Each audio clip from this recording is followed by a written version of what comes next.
Je me présente Sylvie Cormon, je suis biologiste, à l'AP-HP et en charge, au niveau donc de l'ANS de ce qui est la traduction de la nomenclature LOINC et de son installation, en France. Je fais partie aussi de la Société française d'informatique de laboratoire, afin d'être, je dirais, au cœur de toute la problématique, des laboratoires. Donc aujourd'hui, c'est une formation, pour vous montrer un petit peu l'étendue, du sujet, c'est-à-dire qu'est-ce que c'est que l'interopérabilité, qu'est-ce que c'est que cette nomenclature loin dont tout le monde parle et qu'il faut, je dirais, installer, maintenant de façon, formelle. Je vais vous expliquer les outils, c'est-à-dire tous les jeux de valeurs qui sont mis à votre disposition, par l'ANS, pour vous aider à faire des transcodages de votre dictionnaire de système de gestion de laboratoire avec, l'OINC. Donc on va aborder différents sujets. Si vous avez des questions, donc n'hésitez pas, à m'arrêter et à poser des questions au fur et à mesure pour que les échanges, soient constructifs et puissent comme ça, vous aider au maximum après, pour que vous arriviez à faire, heu, le transcodage et l'utilisation de la nomenclature LOINC. Alors qu'est-ce que c'est, c'est surtout le contexte actuel. Le contexte actuel, c'est le décret de la biologie, mais qui est déjà paru depuis 2016. Donc vous saviez qu'il n'était pas, on ne pouvait pas l'installer, on ne pouvait pas, je dirais, le suivre à la lettre en 2016. Il a fallu faire évoluer les systèmes de gestion de laboratoire et beaucoup de formats, pour, répondre à ce que demandait le décret. Qu'est-ce qu'il y a eu d'installé? Il y a des échanges maintenant via, messagerie sécurisée. Le compte-rendu des examens de biologie donc va être communiqué aux prescripteurs par voie électronique. L'échange se fait en utilisant une messagerie électronique sécurisée de santé, et c'est ce qu'on appelle donc MS Santé et vous pouvez accéder avec le lien, qu'on vous a mis. Autre chose, on demande aussi maintenant, d'utiliser, la terminologie LOINC. Cette terminologie, on va en reparler, ça permet de structurer, le compte rendu, de biologie et conformément au référentiel d'interopérabilité dénommé, volet de compte rendu d'examen de biologie médicale décrit, par l'ANS. Ça s'applique à tous les examens de biologie pour un patient, mais aussi aux examens, pour un patient associé à un échantillon biologique non humain, par exemple. Ça décrit aussi, la nécessité donc d'alimenter le DMP, le compte rendu maintenant des examens de biologie médicale, une fois qu'il va être structuré, doit être inséré dans le dossier médical partagé, afin d'obtenir donc cette coordination, de soins. Voyez tous les flux qui peuvent exister, dans les échanges qui vont exister à partir du laboratoire, de ville ou le laboratoire, hospitalier aussi. Vous allez avoir des échanges, vers, les laboratoires. Il peut y avoir des échanges entre laboratoires, des échanges, vers des établissements de santé, entre le prescripteur, le laboratoire, entre les laboratoires hospitaliers, les laboratoires de ville, au sein des hôpitaux. Il peut y avoir voilà, de multiples échanges et tous les laboratoires doivent envoyer au niveau du DMP. Voyez que ça, c'est un ensemble et qui l'ensemble, permettra cette coordination, de soins. Alors les échanges de laboratoire qui peuvent être structurés, c'est les flèches en rouge, c'est avec la structuration avec le CDA R2 niveau 3 et via la messagerie sécurisée de santé et en noir, c'est les échanges des laboratoires entre eux qui peuvent être structurés au format HL7 ou en CDA en fonction de ce que vous voulez utiliser, comme échange. Les 2 sont possibles. quelques chiffres avant de commencer. Au niveau du système, donc les chiffres clés de MS Santé, remis à jour, on voyait en janvier 2021, on a quand même maintenant 5 163 055 messages échangés en MS Santé, les boîtes aux lettres 371 000, ce qui est quand même maintenant un chiffre qui commence à être nettement plus important qu'au début. Les établissements émetteurs de santé, 1392, ça augmente aussi. 66,2% de professionnels de santé libéraux qui sont maintenant équipés, ainsi que, et donc dedans, il y a des médecins libéraux, des pharmaciens, des infirmiers, etc. Au niveau de la biologie, 62% des laboratoires de biologie médicale de ville sont raccordés à l'AMS Santé. On a énormément, voilà, 671 000 messages échangés en MS Santé au mois de janvier par les laboratoires de ville.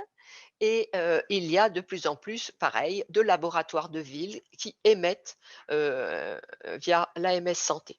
Donc, vous voyez, tout ça, ça concorde bien. Il y a une bonne, je dirais, progression de l'ensemble de l'utilisation de ces messages afin d'arriver à fournir aussi bien les échanges entre médecins, laboratoires, DMP, hôpitaux, etc., à fournir des messages structurés et en plus structurés et sécurisés surtout. Alors, qu'est-ce que c'est que on va parler d'interopérabilité? Euh, alors, vous me posez une question, qu'en est-il des laboratoires hospitaliers? Les laboratoires hospitaliers, quand ils échangent avec le SIL de l'hôpital, ils peuvent très bien envoyer leurs résultats au format HL7, c'est-à-dire des points à points. C'est du résultat de point à point qui peut être structuré, formaté, classifié, etc. Mais ce n'est pas forcément du CDA. Le message HL7 est quand même un message très structuré, hein, avec un formalisme vraiment adéquate à l'échange intra-hospitalier. Après, si vous voulez échanger un CDA avec un laboratoire extérieur à l'hôpital, c'est tout à fait possible, ou entre laboratoires, on peut très bien échanger en CDA. Mais à l'intérieur, souvent en intra-hospitalier, on fait souvent de l'HL7 pur. Alors, Et l'interopérabilité, qu'est-ce que c'est? Oui, allez-y. je complète, Sylvie, si la question était sur les indicateurs, je ne sais pas trop c'était pour quoi, Ah, mais à ce jour, on n'a pas d'indicateur au niveau hospitalier, mais l'ANS y travaille. ah, pardon.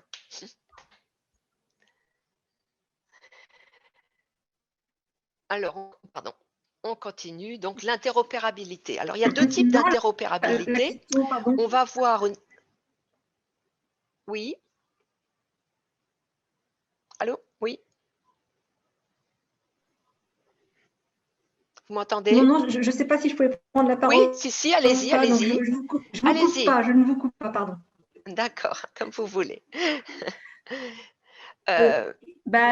L'obligation d'un dossier médical ne concerne pas non plus l'hospitalier? Si, les obligations, l'obligation d'avoir des comptes rendus, je dirais, formatés, structurés, avec une nomenclature, ça fait partie, je dirais, de l'ensemble de la réglementation. Mais je dirais, le format d'envoi, le CDA n'est pas obligatoire en intra-hospitalier. Le format d'échange des résultats de laboratoire. C'est surtout à l'extérieur, quand on sort de l'hôpital, que le CDA devient obligatoire. À l'intérieur de l'hôpital, on a plus des échanges de classification, en général, mais avec une structuration quand même interne, par les messages HL7. Alors, on va reprendre donc l'interopérabilité. Qu'est-ce que c'est? L'interopérabilité, d'abord syntaxique, c'est ça, c'est les standards, ce sont les formats. Donc là, on parle du CDA R2, le CDA R2 pour transmettre des documents médicaux et des comptes rendus donc de laboratoire, intégration automatique dans les logiciels métiers qui permettent donc de transporter des documents qui sont structurés. Avec maintenant, vous avez le niveau 1, c'était que l'en-tête, le niveau 2, puis maintenant le niveau 3 avec les résultats de laboratoire. Donc le niveau R2, niveau 3, remplace maintenant H' médecin, qui n'est plus du tout maintenu par Interop Santé. Donc, vous voyez une diapo, vous avez les documents accords non structurés où on avait une en-tête et puis après le compte-rendu qui était en texte, etc., ou en PDF, autre. Et maintenant, le compte-rendu structuré, où vous allez avoir une en-tête qui va être structurée, codifiée, une section où vous allez avoir plusieurs sections dans votre compte-rendu de biologie, et vous allez avoir donc les codes LOINC qui vont structurer le résultat des examens. Donc, LOINC, c'est quoi? C'est une nomenclature internationale qui est maintenant à déploiement mondial.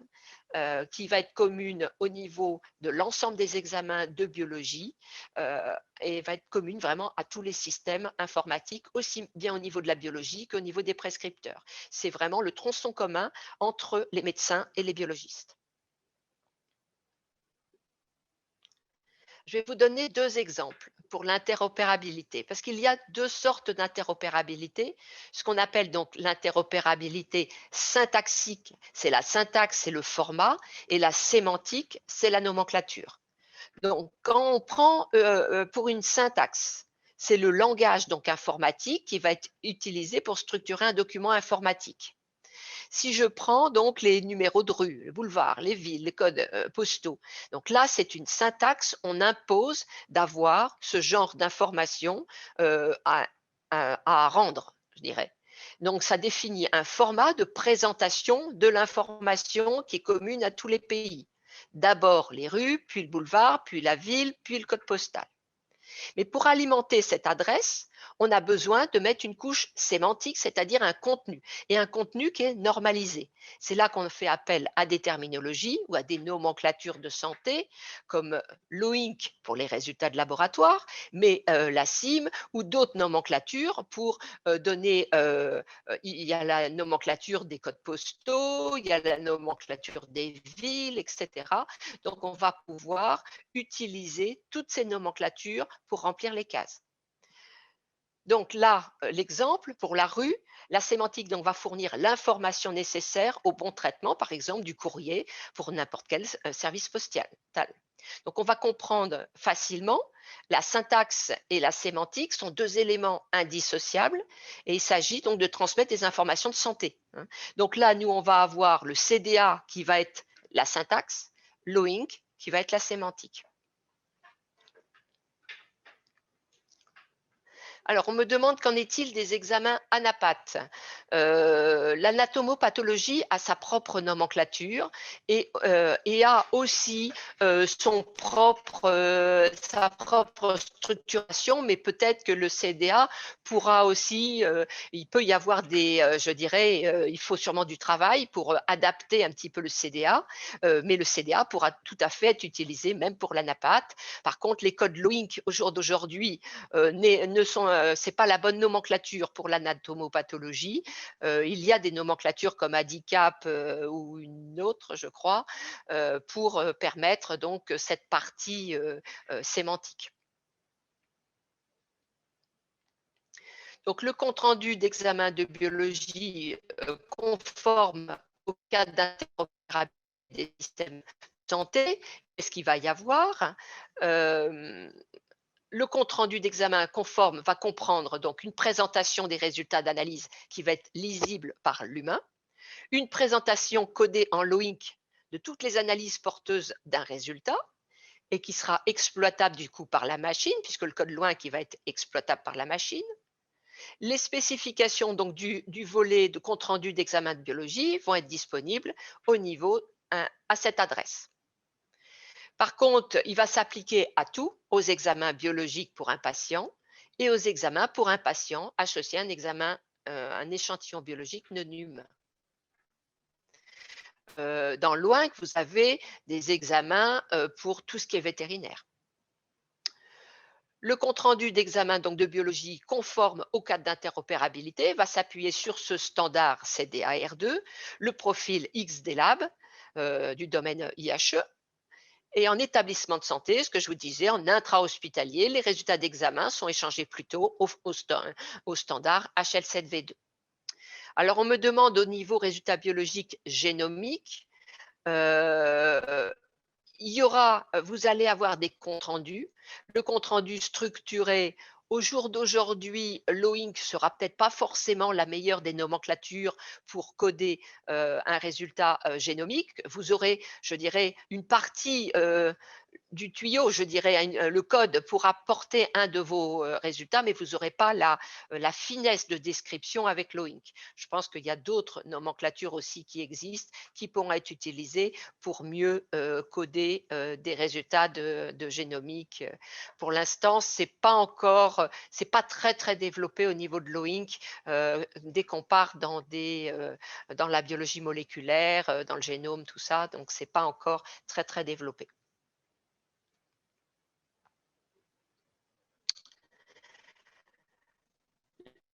Alors, au niveau, on va comparer un petit peu ce que vous aviez avant, le format H' médecin 3.0 et maintenant ce CDAR2 niveau 3. Au niveau format, vous aviez donc un H', une trame très simple contenant des données, des séparateurs. Les données étaient définies par leur place dans la trame, un peu comme HL7V2 pour l'hôpital. Vous avez des trames et vous avez des séparateurs. C'est exactement le même principe H'. Ça véhicule par contre que peu d'informations. La trame, elle avait été prévue pour certaines données, mais pas encore beaucoup. On n'avait peut-être pas beaucoup évolué encore sur les obligations. Maintenant, c'est beaucoup plus clair et il y a beaucoup plus d'obligations à faire passer et ce que du coup, H' n'évoluant pas, ne peut pas faire passer. Donc, il y avait 14 données par élément, ce qui n'était pas beaucoup et on va voir tout ce que permet maintenant le CDA. On pouvait pas aussi coder des éléments fixes. Le dictionnaire, d'autre part, des laboratoires, on sait très bien qu'ils sont très hétérogènes. À droite, à gauche, les codes des examens ne sont pas définis et c'est là où on avait un problème d'interopérabilité parce que faire passer un examen vers un médecin, s'il veut comparer son patient passe d'un laboratoire à un autre, s'il déménage, ben, il ne pourra pas je dirais, comparer les deux résultats du patient parce que ça viendra avec des codes différents. D'où l'importance d'avoir une nomenclature pivot, centre, qui soit toujours codée de la même façon, que tout le monde utilise les mêmes codes. Voilà alors maintenant, au niveau CDAR2, vous voyez que les obligations, tout ce qui est obligation, on l'a au niveau du CDAR2 et il y a pratiquement rien qui était pris en compte par H'. Mais ces obligations n'existaient pas autrefois, c'est normal, hein, je dirais. Donc là, vous avez 13 demandes qui sont prises en compte par le CDAR2, une seule à la rigueur, donc qui ne serait pas pris en compte. Donc vous avez, bon, les valeurs de référence étaient prises en compte par H', mais c'était tout, hein. Tout ce qui était méthode, adresse, signature du biologiste, consolidation des rendez-vous, tout ça, des comptes rendus, pardon, tout ça, c'était pas pris en compte. Et encore là, vous avez l'identification du prescripteur. Bon, ça, c'était pris en compte des deux côtés. Vous aviez, bon, encore certains éléments, tout ce qui est indicateur de qualité de l'échantillon, il n'y avait rien. Le respect de l'organisation du compte-rendu initial, il n'y avait rien. Donc, vous voyez encore 5 éléments. Donc, au total, on a 18 sur 19 items conformes aux obligations normatives et réglementaires contre 3 sur 19 pour H'. Donc, vous voyez bien qu'il fallait faire évoluer le format. Donc, cette interopérabilité donc syntaxique, il était très important. Donc, elle évolue. Et avec le CDA, on arrive donc à rendre maintenant des comptes rendus qui sont beaucoup plus normatifs. Alors, l'interopérabilité, quels sont les bénéfices? Bah, le bénéfice, c'est qu'on va avoir déjà un format standard international, un format de compte rendu donc basé sur le standard, le CDA, donc H' puis maintenu.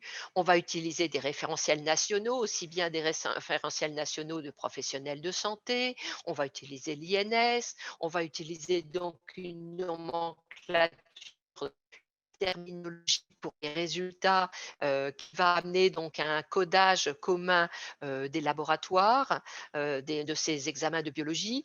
Ça va permettre vraiment une contribution très, très importante au niveau ce qu'on appelle le big data, c'est-à-dire toutes les données de biologie qui vont vers les serveurs de santé, maintenant vers les entrepôts de données de santé, seront codifiées. On pourra plus facilement faire quelque chose quand on voudra faire de l'épidémiologie, quand on voudra faire des requêtes. On ne peut pas faire des requêtes sur des textes à partir du moment où le texte n'est jamais écrit de la même façon. Même si ça veut dire la même chose, malheureusement, on ne peut rien faire. Donc avec un code et une terminologie pivot, on arrive maintenant à faire beaucoup plus de choses. Il y aura une traçabilité beaucoup plus précise puisque vous voyez qu'il y a énormément d'items qui sont pris en compte maintenant dans le CDR2. Donc, on peut faire une meilleure traçabilité au niveau du prélèvement, au niveau du prescripteur, au niveau de différents items.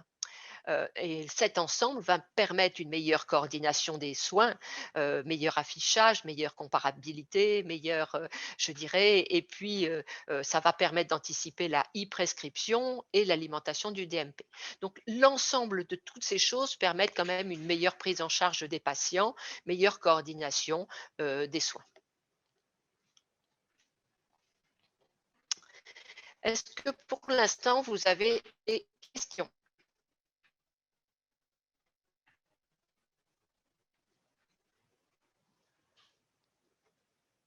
C'est bon? On attaque l'OINC? Alors, on attaque l'OINC. Alors, l'OINC, c'est une terminologie donc, de référence. Alors, AppyCrypt. Fanny, vous pouvez répondre? Oui, tout à fait, je peux répondre. Fanny? C'est Suzanne. Non, c'est Suzanne, mais je peux répondre. Alors, Suzanne, AppyCrypt. pardon. Oui, non, je vous en prie. Alors, AppyCrypt peut intégrer l'espace de confiance MS Santé grâce à la version 2. Pour cela, il faudra juste cocher, il y a une petite coche à faire, mais pour l'instant, peu le savent. Donc ça, c'est intéressant de savoir qu'AppyCrypt peut aussi émettre en MS Santé. Par contre, il y a des discussions plus profondes avec l'APICEM actuellement et la CNAM, parce qu'il y a de nombreux problèmes d'interopérabilité avec les éditeurs de LGC. À voir, mais pour l'instant, c'est encore en discussion malheureusement. Merci. D'autres questions? Quelle proposition de CDR2 versus H' transite sur les messageries de santé? Quelle proportion, pardon? C'est ce qu'on a vu un petit peu, c'est les chiffres qu'on a vus tout à l'heure. Hein. Les chiffres niveau proportion,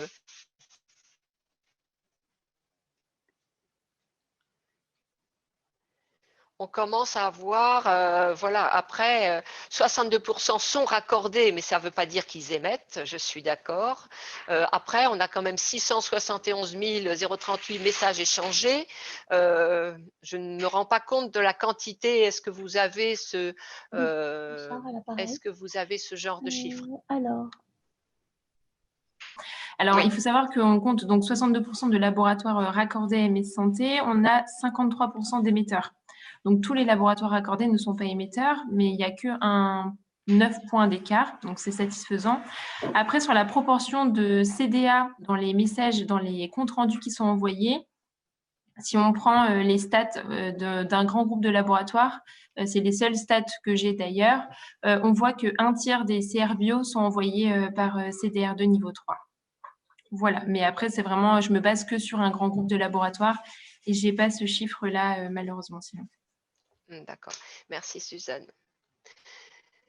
Alors, on va parler donc de l'OINC. L'OINC, donc terminologie de santé internationale commune utilisée pour coder les analyses de biologie. Ça a vraiment vocation d'être pris par tous les systèmes informatiques. Ça va permettre de faciliter les échanges de résultats de biologie, mais pas que.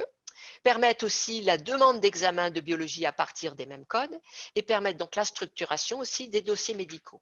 Parce que l'OINC, ce n'est pas que de la biologie, c'est vraiment une nomenclature aussi bien clinique que biologique. La biologie, ils ont démarré par la biologie, donc ça avait pris une ampleur importante, place très importante.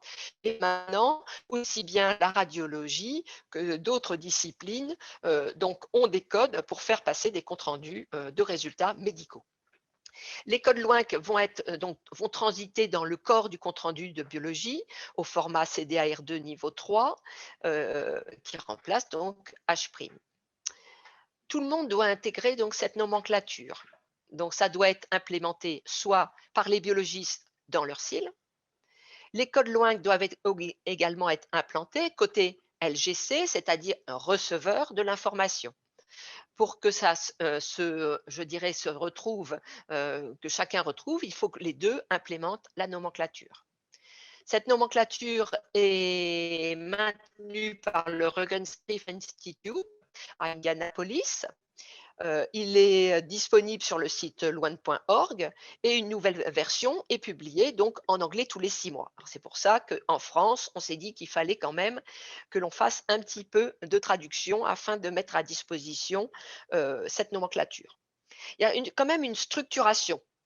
Pour juste pas rentrer vraiment dans le détail, mais l'OINC, c'est quand même quelque chose qui est bien fait au niveau de la biologie surtout, puisqu'ils vont se baser sur l'élément analysé, donc l'analyse.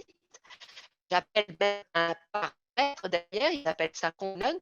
C'est l'élément mesuré auquel on va rajouter des éléments pour permettre que le résultat soit compréhensible. Par exemple, des éléments de physiologie, si c'est le glucose à jeun, glucose postprandial, si c'est un glucose au cours d'une épreuve, je dirais, d'hyperglycémie provoquée, etc. Donc, l'analyse, c'est le glucose, le paramètre, c'est tout le reste. La grandeur, l'OINC ne décrit pas les unités, ils vont décrire une grandeur. Donc, c'est une masse, c'est un volume, c'est une concentration, c'est une vitesse, etc. Ils vont décrire la temporalité, c'est-à-dire l'examen est fait à un temps donné ou sur 24 heures, par exemple, pour un recueil d'urine de 24 heures. Il peut y avoir aussi des recueils sur 5 heures, par exemple, pour un test oxylo, c'est des recueils d'urine sur 5 heures. C'est pour ça qu'on met cette notion de temps. Le milieu, c'est le milieu d'exécution des analyses. L'échelle, c'est l'échelle du le rendu de l'examen de l'analyse. Est-ce que vous rendez un résultat en numérique, qualitatif? Est-ce que c'est un texte? Est-ce que c'est un résultat textuel, donc écrit, narratif, ou un résultat nominal, c'est-à-dire ce sont des textes codés qu'on utilise beaucoup au niveau des systèmes de gestion de laboratoire? Et la technique. Alors, la méthode n'est pas renseignée systématiquement chez l'OINC. Vous ne verrez pas beaucoup de code LOINC avec la méthode. Il y aura la méthode que lorsqu'elle donne des résultats analytiquement différents. C'est-à-dire qu'ils vont dupliquer une protéine dans le sang, une protéine et une protéine par électrophorèse, qui est normal. C'est deux résultats différents, analytiquement différents. L'unité, par contre, n'est pas précisée. Maintenant, il propose une unité favorite, mais elle n'est pas précisée dans le code. Le code n'est pas porteur de l'unité. Ce qui est différent un petit peu de ce qu'on fait plutôt en France où on propose l'unité. On a tendance à proposer une unité commune. Donc, un exemple, par exemple, pour une microalbuminurie. Vous voyez donc là, l'analyte, c'est bien l'albumine. La grandeur, ça sera masse par volume. Le milieu de prélèvement, un rendu numérique du résultat. Et là, une technique, comme c'est une technique pour une microalbumine, une technique beaucoup plus sensible, ce code donc, il n'y a pas eu que albumine dans l'urine, ils ont dédoublé un petit peu, ils ont donné d'autres codes pour différencier cette technique un petit peu plus sensible.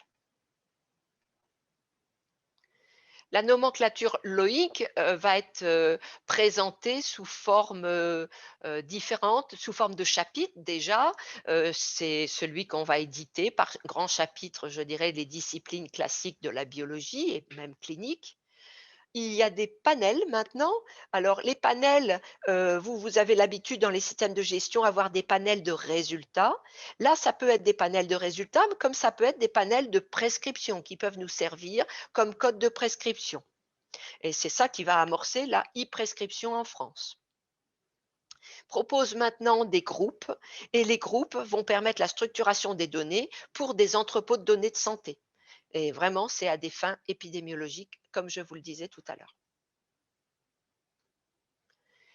Alors, qu'est-ce qu'on fait en France? En France, donc la terre Loïc, on a vu que l'ANES demandait à un consortium composé donc de l'AP-HP, de la SFIL, de Vidal, de la société Mondeka qui nous permet d'avoir un outil multiterminologie, un outil informatique pour gérer la nomenclature. Et donc, ce consortium a permis de vous livrer tous les 6 mois la traduction de la nomenclature LOINC. Alors, je reviendrai, j'ai une question, mais je reviendrai tout de suite après dessus. Ne vous inquiétez pas. La terminologie, donc là, actuellement, on traduit la partie biologie. C'est-à-dire qu'on a la version actuellement, LOINC comprend la version 2.68 qui est sortie donc au mois de LOINC, c'est vers le mois de décembre. Ils ont sorti la version 2.68.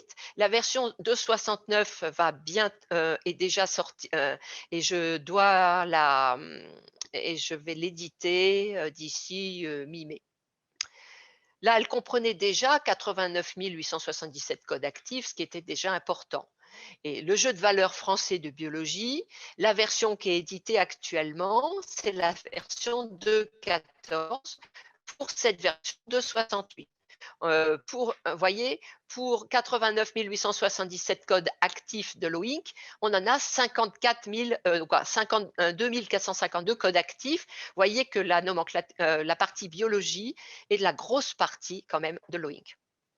On vous propose dans ce jeu de valeurs, donc traduit en français, un alignement aussi avec la NABM, ce qui permet au niveau transcodage, les laboratoires connaissent très bien la nomenclature NABM, ça permet de voir ce qui est en relation, ce qui est transcodable. Ça aide. C'est une aide au transcodage. On avait fait un alignement au départ, on s'était dit que ça allait aider les laboratoires à transcoder. Mais ça ne suffisait pas. Donc, cet alignement NABM, ça n'a pas suffi à lancer, je dirais, le transcodage. Et c'est pour ça que maintenant, on vous propose un deuxième jeu de valeurs.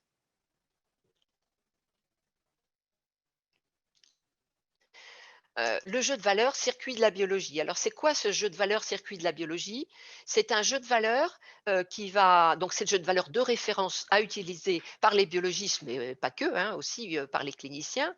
Il va y avoir l'ensemble des codes analyses que vous allez les plus fréquents utilisés en France, correspondant à 80 voire 90% de l'activité de biologie médicale, mais de ville, mais hospitalière maintenant. Donc, on a édité une version 1.1.14 qui avait quand même 5423 codes résultats.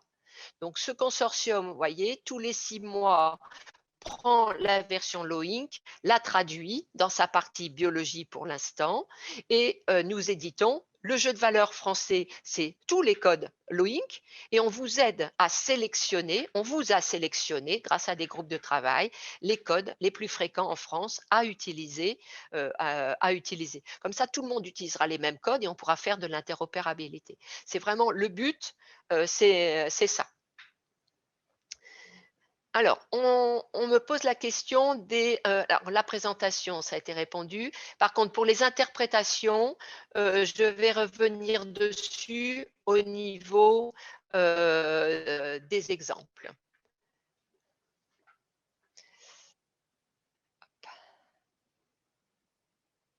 Alors, on va maintenant se focaliser sur ce jeu de valeurs, circuit de la biologie, qui est vraiment celui que vous devez utiliser pour le transcodage. C'est celui qui vous aidera et qui vous permettra de coder au moins 80% de votre dictionnaire.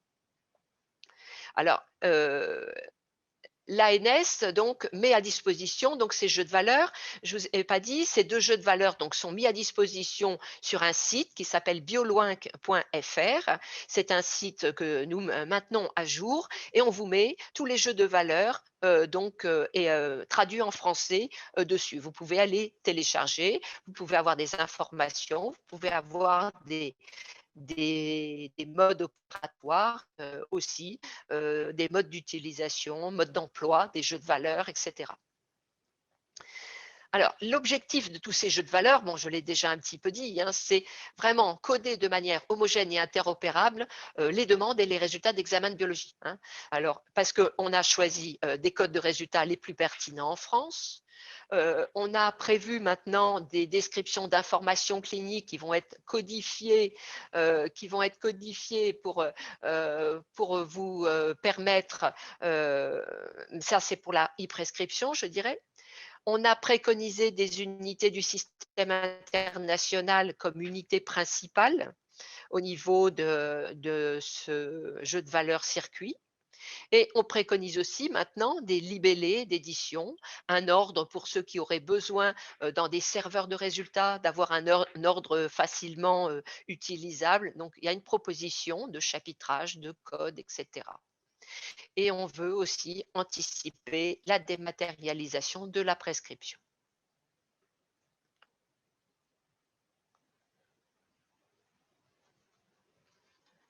Alors, est-ce qu'il y a des questions avant que j'avance plus sur l'OINC?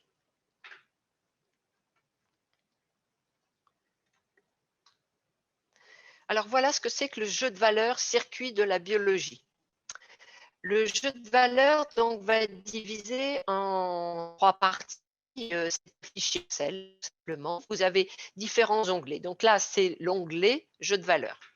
L'onglet de jeu de valeurs, il y a une relation avec la nomenclature NABM pour vous permettre de rechercher, si vous recherchez donc un code à transcoder, vous pouvez chercher un code NABM, vous pouvez aller chercher dans les résultats ou dans les demandes. Vous avez plusieurs endroits où aller chercher, où vous allez pouvoir donc tout de suite atteindre ce que vous cherchez. Donc les codes NABM. Vous avez la partie en vert qui est la partie prescription avec des libellés de demande, une synonymie qui peut être utilisée donc dans les outils de e-prescription, qui seront utilisés dans les outils de prescription. Le code LOINC associé à cette demande. Après, vous avez une information de savoir si ce code, vous le retrouverez aussi bien en demande qu'en résultat. Quand il est boss, il peut être à la fois utilisé en prescription ou en résultat. En order, c'est un code strictement de prescription et observation, c'est un code uniquement de résultat. Vous verrez que certains codes mis dans les prescriptions sont en observation parce que l'OINC pour l'instant ne nous a pas fourni de code adéquat. Alors, je ne vous ai pas dit, nous sommes en relation donc avec l'OINC international. Nous échangeons énormément les demandes de code, nous leur adressons des fichiers. Donc, eux, ils sont, je dirais, un petit peu débordés. Autrefois, on obtenait les codes assez rapidement. Maintenant, il faut attendre souvent, parfois plus d'1 an, pour obtenir des codes. Bon, sauf, ils ont été extrêmement réactifs quand il a fallu demander des codes pour le coronavirus. Et là, ils ont été extrêmement rapides. Au niveau donc de cette prescription, vous avez aussi les informations de nature de prélèvement, de localisation et savoir si, c'est pas marqué, mais c'est des informations cliniques qui sont associées obligatoirement ou non à cette prescription et les valeurs d'informations cliniques qui peuvent être affichées. Au niveau résultats, vous avez donc les colonnes de droite. Au niveau des résultats, vous pouvez avoir un chapitre. Je vous propose des codes de chapitre ou de sous-chapitres, mais vous pouvez les utiliser comme vous voulez après dans votre système. Hein. C'est une proposition de classification et surtout une proposition pour aller facilement rechercher vos codes. Vous appelez l'onglet biochimie, vous allez avoir toute votre biochimie. C'est sûr qu'il y a certains éléments, vous ne les auriez pas forcément mis en biochimie. De temps en temps, il faut chercher un peu plus loin. Vous allez avoir un rang, comme je vous disais, un rang de le fichier donc est classifié. Après, vous n'êtes pas obligé de suivre évidemment cette classification. Ça peut aider pour certains serveurs de résultats. Le code LOINC de résultat, vous voyez que c'est le même que celui de la demande parce que c'est un code BOSS. Là, on demande une albuminémie. Albuminémie, c'est le même code de prescription, même code de résultat. Un libellé d'édition. Et on a un niveau de comparabilité. Alors, vous allez me dire, c'est quoi ce niveau de comparabilité? On a voulu alerter les cliniciens qui voudraient comparer le code LOINC avec lui-même, quel que soit ce qu'il reçoit dans le message, c'est-à-dire la technique, les unités. Donc là, on a voulu vraiment alerter en disant attention, le niveau de comparabilité 1 en général, on peut comparer, évidemment, il fait toujours attention aux valeurs normales, mais attention, là, on peut comparer un code LOINC avec un code LOINC identique. Par contre, si vous avez le niveau 2, ça veut dire attention, la technique est discriminante. Et donc là, il peut y avoir des résultats qui ne sont pas comparables entre eux. Faire attention, très attention aux techniques et à tous les éléments envoyés dans la trame du message. Donc ça, c'était vraiment quelque chose d'important parce que au niveau de tout ce qui est sérologie, hormonologie, c'est très important de prévenir le médecin un petit garde-fou en disant attention. Vous avez des unités aussi recommandées. Alors, c'est mieux, c'est vrai, pour une comparabilité de résultats, d'avoir la même décimale, des mêmes grandeurs. Donc, ce qui est très important, c'est quand même de bien faire attention aux unités recommandées. Par contre, la présence systématique sur le compte rendu, évidemment, quand il est tout seul, il est obligatoire. Vous avez d'autres colonnes après qui vous permettent de faire de la gestion des jeux de valeur. Parce que tous les 6 mois, quand vous allez recevoir le nouveau jeu de valeur, vous allez devoir savoir si vous avez un code à remplacer, si vous avez un code qui vient d'arriver, vous êtes content de l'avoir et vous voulez le mettre. Donc, ce qui est très important, ça va être ça, de pouvoir valider ce que vous avez en place et d'enrichir tous les 6 mois. La date de validation, c'est la date de parution de la VP, c'est-à-dire la version de publication. Donc, la prochaine version de publication sera la 1.1.15. Elle sera en date du 15 mai. Et donc, c'est celle-là qu'il faudra aller chercher la prochaine fois, tout ce qui vient de paraître. Les statuts, c'est très important aussi. Donc, vous pouvez avoir des versions de modification. J'avertirai qu'il y a quelque chose de modifié s'il y a une modification mineure, c'est-à-dire un libellé d'édition, une unité qui a changé. Et il peut y avoir des corrections d'unité puisqu'il peut y avoir des erreurs. Et vraiment, on demande tout le monde de nous remonter les erreurs qui peuvent s'être insérées dans le jeu de valeur. Ça peut arriver quand même. Par contre, il y a une gestion de modification au niveau des codes LOINC qui est un petit peu plus ferme, c'est-à-dire qu'un code LOINC peut être remplacé par un autre. Donc là, c'est très important parce que le code ancien qu'on ne veut plus utiliser, il va être inactivé, ça va être marqué inactif AZIP ou ANS, c'est pareil. Et on va rajouter une ligne en dessous qui sera l'ajout de la ligne avec le nouveau code. Vous avez une fermeture, donc inactif AZIP sur le code, la version de fermeture, et vous avez le code de remplacement, et vous avez du coup une ligne en dessous avec le code remplacé qui est actif et actif dans la nouvelle version. Donc ça, c'est très important au niveau gestion de la nomenclature. On vous propose aussi quelque chose qui n'est pas noté sur cette diapo. C'est vrai, ça me fait penser qu'il faudrait que je rajoute une diapo. Tous les codes LOINC, vous n'allez pas trouver systématiquement un code LOINC pour tout. Alors, on va vous proposer des codes. On essaye de travailler de plus en plus avec des groupes pour essayer, là j'ai travaillé avec l'EFS au niveau français, pour avoir de l'exhaustivité sur je veux dire, des comptes rendus de tous les codes, tout ce qui peut exister à l'EFS. Donc, il y a des codes qui n'existent pas encore chez Loink, mais du coup, on a mis un code d'attente, un code national d'attente. Donc, on vous propose dans les colonnes, les 2 colonnes d'après, des codes nationaux d'attente, soit de prescription, soit des codes nationaux de résultats d'attente. Et d'ailleurs, quand vous aurez un code national, vous n'aurez pas les Loink et libellés français de référence qui seront, ça sera vide et il faudra les chercher à droite parce qu'on ne peut pas mélanger les codes nationaux de référence et les codes Loink. Donc c'est pour ça qu'ils ne sont pas mis dans les mêmes colonnes et sont situés sur la droite.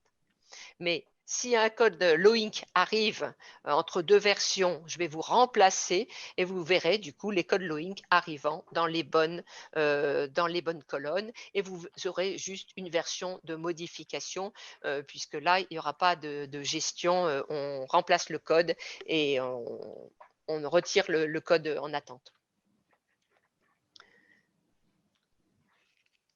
Alors, le jeu de valeur, qu'est-ce qu'il va vous proposer ? Au départ, on vous proposait que des codes avec des unités internationales. C'est-à-dire, par exemple, pour le glucose, on vous proposait que le code glucose en mol par volume. Mais au niveau des laboratoires de ville, ça a très vite coincé, je dirais, parce que l'unité principale n'est pas forcément mol par volume au niveau, les millimoles par litre au niveau des laboratoires de ville. Ce n'est pas forcément la plus grande habitude. Donc, je vous ai mis les 2 codes parce que je crois que c'est très important de mettre le bon code en face de la bonne unité. Donc, quand vous êtes en grammes par litre, vous utilisez le 2345-7. Quand vous êtes en millimoles par litre, vous utilisez l'autre. Alors, c'est vrai que c'est très important. On demande d'utiliser évidemment la nomenclature internationale, mais vous pouvez utiliser les 2 codes. Alors, il n'y aura pas systématiquement les 2 codes. Il y aura les 2 codes, vous les trouverez dans tout ce qui est, surtout au niveau de la biochimie, tous les paramètres les plus fréquents. Parce que le cadre d'interop vous permet d'avoir l'unité principale associée à une unité secondaire. Alors, le circuit de la bio, donc, c'est ce que je vous ai dit. On a les grandeurs en priorité, grandeur donc correspondance à l'unité internationale. Attention, essayez d'éviter les différences de décimales, parce que sinon, le clinicien ne va pas s'y retrouver. En règle générale, on a utilisé l'unité internationale, mais par exemple, la pharmacologie, il y a eu un consensus sur tout ce qui est masse par volume, ce qui est normal pour la pharmaco. Donc, vous aurez que ces résultats, ces codes-là. La duplication donc, des 2 codes en fonction pour des paramètres les plus fréquents et l'histoire des règles de comparabilité que je viens vous décrire. Alors, vous me posez la question au niveau des commentaires et des interprétations. Alors, il y a quelque chose de nouveau, je n'ai pas encore eu le temps de faire une diapo.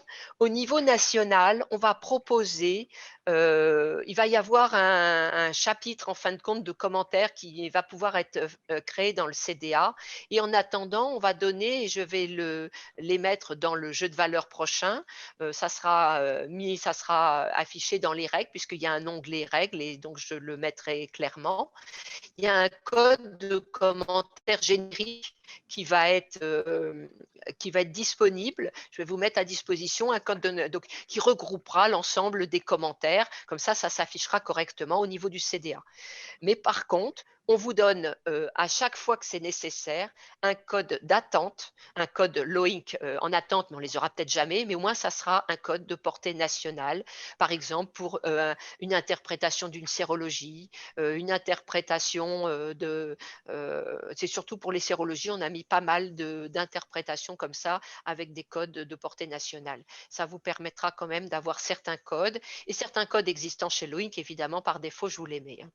Donc, ça va être tout ça qui va être mis en place parce qu'on sait qu'il y a des problèmes d'émission de ces commentaires. Au départ, on disait envoyez avec votre code. Je sais que certains systèmes informatiques ne peuvent pas envoyer si ce n'est pas transcodé en Loink. Donc, certains le peuvent. Envoyer avec votre propre code de laboratoire, c'est très bien. Mais certains autres systèmes ne peuvent pas envoyer si ce n'est pas un code Loink. Du coup, on leur permet d'avoir un code générique qui permettra d'envoyer ces commentaires. Alors, existe-t-il une table de passage, conversion entre différentes unités? Non, non, aujourd'hui, ce travail n'a pas été fait. Il y a une table qui existe de toutes les unités qui existent, mais elle n'est pas nationale actuellement. Donc, il n'y a pas de table de conversion donc, qui existe au niveau national, surtout pour un même analyte. Chaque analyte. Alors, vous en trouvez hein, quand même, il existe pour chaque paramètre. Vous trouvez ça des systèmes de convertir d'une paramètres, je dirais, classiques. Vous avez ça sur Internet, on les trouve très facilement. Là, je vais vous montrer donc la nomenclature. Je vous ai dit que tous ces jeux de valeurs étaient disponibles sur bioloinc.fr. C'est un site où vous allez pouvoir télécharger, donc aller dessus, télécharger, visualiser les deux jeux de valeurs, même la NABM. Vous allez pouvoir donc aller sur le téléchargement, par exemple, jeu de valeurs circuit de la biologie, et vous allez pouvoir télécharger. Vous vous inscrivez déjà sur ce site, vous pouvez vous inscrire, donc avoir votre code. Vous pouvez aussi vous abonner à la newsletter. Là, il y a un petit au niveau de… Alors, attendez, je vais me mettre dessus. Alors, je vais m'y mettre, oui, je vais me mettre dessus, ça va être encore plus simple. Alors, ici, vous pouvez, rien à vrai dire. Vous avez le manuel utilisateur à ce niveau-là. Vous avez une historique de la navigation. Vous avez les jeux de valeurs. La NABM, le jeu de valeurs Loinc Biologie. Donc, le jeu de valeurs, c'est la totalité donc, du jeu de valeurs.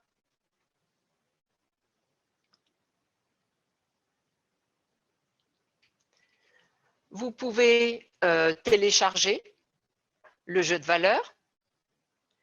Quand vous cliquez, vous voyez tout ce que vous pouvez télécharger à différents formats en fonction que vous êtes un éditeur ou XLS, c'est plutôt pour les biologistes ou les médecins. Et là, après, vous avez des formats qui sont pour l'intégration. Je ne vous ai pas parlé aussi maintenant, Loinc édite des listes de réponses, des listes de résultats qu'on commence donc à traduire tout du moins déjà pour la biologie, et ça va permettre d'avoir des résultats codés, ce qui va permettre surtout aussi pour les positifs, négatifs, d'avoir toujours le même code et pour permettre à faire pour les recherches, pour tout ce qui est entrepôt de données de santé. Vous allez pouvoir télécharger donc le jeu de valeurs et il y a un jeu de valeurs qui existe spécifique pour tout ce qui est coronavirus avec les codes CIDEP qui sont mis à oui ou à non en fonction de l'utilisation sur la base CIDEP pour envoyer vos résultats de coronavirus pour le Covid. Vous avez aussi différents fichiers puisqu'on peut faire des demandes via le site bioloinc.fr, des demandes de suppression, de modification. Je vais vous montrer à quel endroit. Donc, vous pouvez télécharger ces fichiers. Et vous pouvez donc, voilà, me proposer des choses, c'est-à-dire me proposer soit des erreurs, des corrections, me proposer des éléments du circuit que vous ne trouvez pas, une analyse que vous ne trouvez pas et que vous aimeriez avoir. Vous pouvez me le proposer par ce site. Vous pouvez aussi envoyer un mail directement, mais des fois, il est plus facile de nous contacter via ce site. Et d'autre part, vous avez aussi, alors si je reviens en arrière, si je étais trop loin,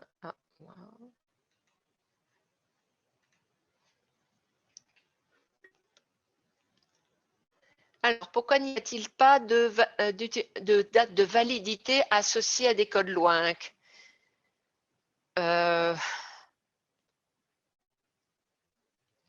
Alors, tout est possible. Ça n'a pas été ce qui a été, je dirais, demandé par l'ANS dans le marché.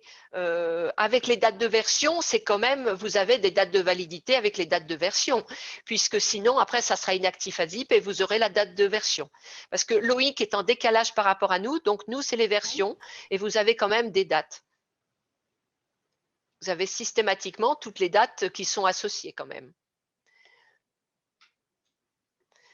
Vous avez ici un petit plus ou moins. Quand vous appuyez, vous voyez, ceux des abonnés, moi je suis abonné à la newsletter, c'est-à-dire qu'on vous prévient, donc vous aurez un plus pour vous abonner, vous passerez du plus au moins pour vous abonner à la newsletter pour qu'on vous prévienne qu'un jeu de valeur est disponible. Et là, vous avez la liste de tout ici, de tout ce qui est, par exemple, question déjà. Vous pouvez me poser une question, voilà, soumettre une question sans aucun problème. Vous pouvez nous faire part d'une question. Et vous avez la FAQ ici qui regroupe énormément déjà de questions qui existent, qui ont été recensées. Voilà, vous avez déjà, avant de nous reposer une question, regardez si votre question ne fait pas partie de cette liste. Je vais repasser sur le PowerPoint. Alors, on me pose, la date de validité, donc associée à des codes loin, j'ai dit que c'était associé, nous, à une version. Est-il pour avoir un contexte de lecture sur des analyses passées dont les codes auraient été mis à jour, créés, supprimés? Vous avez la création, puisque un code avec une création, vous avez une VP, c'est-à-dire une version de publication. Quand c'est modifié, vous avez une VM. Et quand vous avez une suppression, vous avez une inactivation AZIP. Donc, vous avez tous les éléments qui sont demandés. Est-ce que ça suffit à votre… Est-ce que la réponse vous suffit? Après, c'est à voir, il faut que vous vous rendiez compte au niveau de la gestion du jeu de valeur. S'il manque quelque chose, on nous a fait remonter récemment un besoin dans une colonne. Vous avez dans les jeux de valeur, vous avez le 11e onglet qui comprend tous les codes en attente et la remontée de l'OINC. C'est-à-dire, au fur et à mesure, un code qui a été remplacé par un autre, vous les avez dans ce onglet 11. Vous avez tous les codes qui auraient susceptibles d'être remplacés, les codes que l'OINC nous donne. Alors, comment vous allez pouvoir peut-être vous faire aider ou pas pour le transcodage? Là, vous allez, je dirais, au niveau du SIL, donc il va falloir assurer la gestion évidemment des catalogues, des mises à jour tous les 6 mois. Donc ça, c'est très important. Le biologiste doit faire son transcodage de son jeu de valeur. Un conseil pour un transcodage, alors soit vous passez par chapitre, parce que vous vous sentez à l'aise sur un chapitre, soit vous allez faire le 80% prescriptible de votre labo. Vous allez faire passer tout ce qui est le plus fréquent. Donc là, ça va vous permettre de faire des tests, déjà que le flux marche correctement. Vous allez faire, je dirais, une trentaine d'analyses, c'est tout. Trentaine d'analyses, vous les transcodez correctement et vous essayez de voir comment ça passe, quels sont les tests, etc. Et après, vous pourrez aller dans le plus précis. Mais déjà, il faut déjà essayer de bien prendre contact avec cette gestion de jeu de valeur, le jeu de valeur en lui-même, et voilà. Alors, si vous prenez pas trop d'analyse, sur je dirais un catalogue qui est pas hyper spécifique, hein, je ne parle pas des catalogues de la biologie spécialisée, mais un catalogue peut vous prendre, bon, 4 jours, c'est peut-être un peu court, mais avec avec ce jeu de valeur circuit de la biologie, ça ne devrait pas maintenant prendre beaucoup de temps, surtout sur les analyses les plus fréquentes. Alors, il y a, alors bon, c'est ce que je viens de vous dire, hein, la description de la méthode, soit c'est par chapitre, soit vous identifiez ces codes les plus fréquents. C'est ça qui est très important pour vous. Alors, on peut faire appel aussi à un industriel, soit votre éditeur va vous proposer quelque chose, soit c'est d'autres sociétés, moyennant évidemment paiement, qui peuvent vous proposer des solutions pour le transcodage de l'OINC.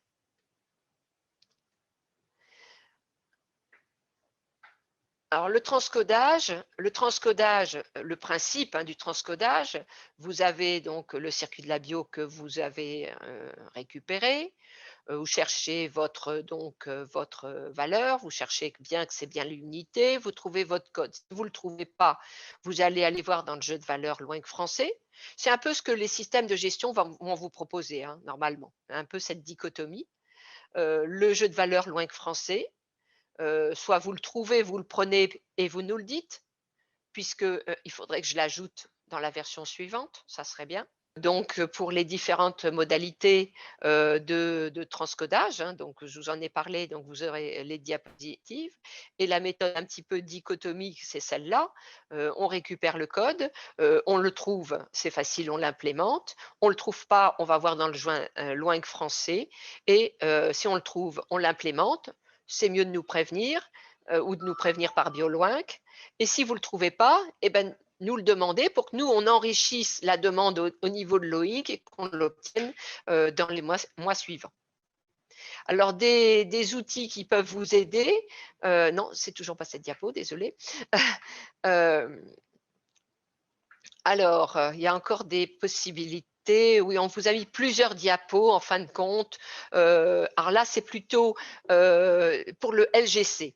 Alors là, on ne se situe plus au niveau du laboratoire, on est au niveau du receveur. Il y a plusieurs façons d'interpréter les données qui vont arriver.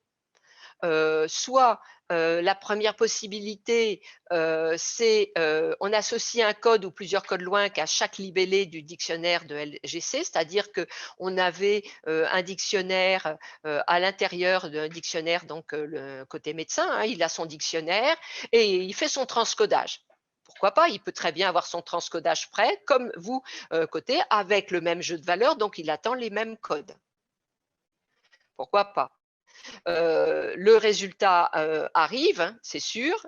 Donc, soit il a déjà son code dans son système, donc deux codes se reconnaissent et s'associent, soit c'est une intégration post-transcodage, c'est-à-dire que soit on pré-transcode le dictionnaire du LGC et il y a un appariement des deux codes quand le flux arrive, et soit il y a un appariement post-transcodage, c'est-à-dire le résultat arrive avec le code Loinc et donc il associe avec le libellé qu'il avait dans son système. Voilà. Bon, ça dépendra des systèmes, ça dépendra des LGC et chacun, je dirais, est libre de faire la méthode de transcodage qu'il souhaite et qui est la plus pratique pour lui.